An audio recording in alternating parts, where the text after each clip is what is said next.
V insight views. Sharper focus. Deeper insight. Uncovering stories, revealing truths. Turning headlines into understanding. Edward Theodore Gein, the Butcher of Plainfield. Edward Theodore Gein, born on August 27, 1906, in La Crosse County, Wisconsin, entered a world of isolation and strict religiosity. The son of George and Augusta Gein, Edward's early life was marked by the domineering presence of his mother, Augusta, who instilled in him a deep-seated fear of women and the outside world.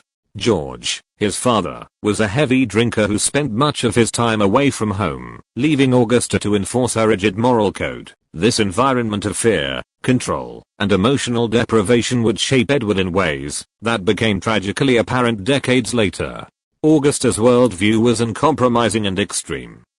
She taught Edward and his brother Henry that the world beyond their farm was corrupt, dangerous, and filled with sin. She condemned women as instruments of evil, encouraging Edward to view sexuality with suspicion and fear.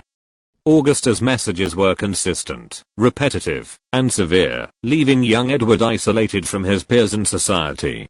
The brothers grew up with minimal social interaction outside their family. Their mother's lessons, combined with the absence of a nurturing father, fostered an obsessive attachment to her, and an intense fear of rejection and abandonment. George Gein died when Edward was just 14 years old. This loss further isolated Edward, and magnified his attachment to his mother. Augusta's death would later become a pivotal moment in Edward's life, unleashing decades of suppressed desire, fear, and psychological disturbance.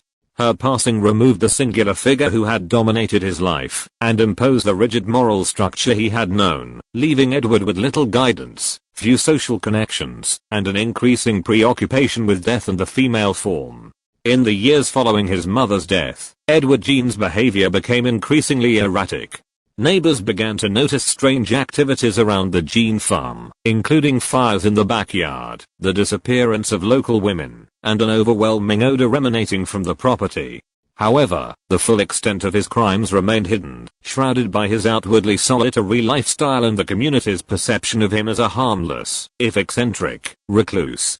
The turning point came in 1957, when the disappearance of Bernice Worden, a 58-year-old hardware store owner, drew law enforcement to the Gein farm. This investigation would reveal horrors that shocked the nation, and made Edward Gein one of the most notorious figures in American criminal history. When authorities arrived, they discovered Worden's decapitated body hanging from a beam in the shed, her face covered with a mask fashioned from human skin. Inside Gein's home, officers found evidence of grave robbing, human skin masks, skulls repurposed as bowls, and a collection of bones turned into various household items. The scene was grotesque, macabre, and unprecedented. In addition to Bernice Worden, Gein confessed to murdering Mary Hogan, a local tavern owner, in 1954. Though only 2 murders were confirmed, the psychological profile suggested the potential for additional undiscovered crimes, as well as a long history of body snatching from local cemeteries. Gein exhumed corpses, often women who resembled his mother, and transformed their remains into ritualistic items, clothing, and furniture. These acts were not motivated by conventional criminal intent, but appeared to satisfy deep-seated psychological compulsions rooted in his childhood trauma, fixation on death, and disturbed perception of femininity. Edward Gein's crimes prompted nationwide attention, not only because of their gruesome nature, but also because of the psychological dimensions they revealed. Psychiatrists who evaluated him diagnosed him with schizophrenia and other severe mental disorders. He exhibited clear signs of psychosis, including delusions and obsessive behaviors, as well as an inability to maintain normal social relationships. Gein himself displayed a chilling mixture of naivety and calculation, often expressing remorse, while simultaneously recounting his macabre activities in precise detail. The trial of Edward Gein revealed the extent to which his upbringing had distorted his view of morality and reality. While physically capable of understanding the legal implications of his actions, he demonstrated profound emotional and cognitive disturbances. Ultimately, Gein was found unfit to stand trial initially, and was committed to a mental health facility. In subsequent legal proceedings, he was declared legally insane, spared the death penalty, and spent the remainder of his life institutionalized. He died on July 26, 1984, leaving behind a legacy that would continue to haunt both popular culture and criminology.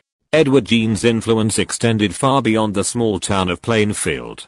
His crimes inspired a wave of horror literature and cinema, shaping the creation of infamous fictional characters such as Norman Bates in Psycho, Leatherface in the Texas Chainsaw Massacre, and Buffalo Bill in The Silence of the Lambs. These adaptations emphasize the psychological horror and grotesque imagery central to Gein's actions, cementing his place in cultural consciousness as the archetype of the real-life monster. Despite his notoriety, Edward Gein remains a figure of profound tragedy, illustrating the complex interplay between upbringing, mental illness, and criminal behavior. He was a man isolated by fear and indoctrination, whose warped perceptions of life, death, and femininity culminated in acts of shocking violence and desecration. His story serves as both a cautionary tale and a subject of enduring fascination, prompting ongoing discussions about the nature of evil, the impact of childhood trauma, and the boundaries of human psychology. Gein's life also underscores the importance of early intervention in cases of extreme familial abuse and mental illness.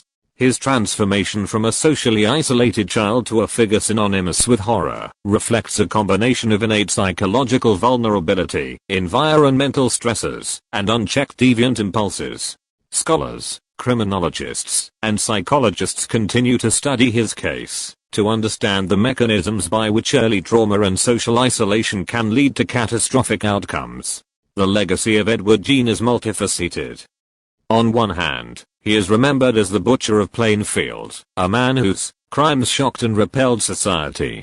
On the other hand, he has become a symbol in the study of criminal psychology, representing the extreme consequences of unresolved trauma, obsessive compulsions, and distorted moral development. In examining his life, society confronts uncomfortable truths about the potential for darkness within the human mind, and the critical role that nurturing, stability, and social connection play in preventing such tragedies. Ultimately, Edward Gein's story endures, not only because of the visceral horror of his acts, but also because it serves as a mirror reflecting society's fears, fascinations, and the delicate balance between sanity and madness. The Butcher of Plainfield is remembered not simply for his murders or his grotesque trophies, but as a chilling reminder of the fragility of the human psyche, the dangers of isolation, and the devastating consequences of a childhood consumed by fear and repression. Even decades after his death, the Gein case continues to captivate researchers, storytellers, and the public alike. It raises profound questions about human behavior, the roots of deviance, and the ways in which society identifies and responds to those who walk the line between eccentricity and criminality. Gein's life and crimes remain a study in contrasts, a man shaped by fear and isolation, capable of acts both incomprehensible and tragically human, whose story continues to haunt the American imagination. The town of Plainfield, Wisconsin, still bears the memory of Edward Gein, and the farm where he lived remains an enduring symbol of horror. Visitors and historians alike are drawn to the story, seeking to understand the man behind the monstrosity, to explore the mind that could commit such unthinkable acts, and to grapple with the unsettling reality that sometimes evil is born not from malice alone, but from neglect, fear, and a world unprepared to nurture a fragile mind. Edward Theodore Gein died quietly in a mental institution, physically diminished and mentally unstable, leaving behind a story that transcends crime. It is a narrative of psychological deterioration, of a man trapped by his own mind, and of the indelible mark one individual can leave on both a community and the cultural imagination. In reflecting on his life, the world is reminded that the roots of horror often lie not only in the monstrous actions of a single individual, but also in the complex, often tragic interplay of human experience, environment, and psyche.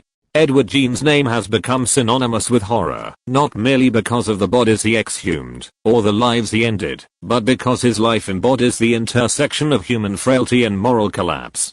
It is a story that continues to provoke, disturb, and fascinate, ensuring that the Butcher of Plainfield will remain a subject of study, reflection, and storytelling for generations to come. The Insight Views. Sharper focus. Deeper insight. Uncovering stories, revealing truths. Turning headlines into understanding.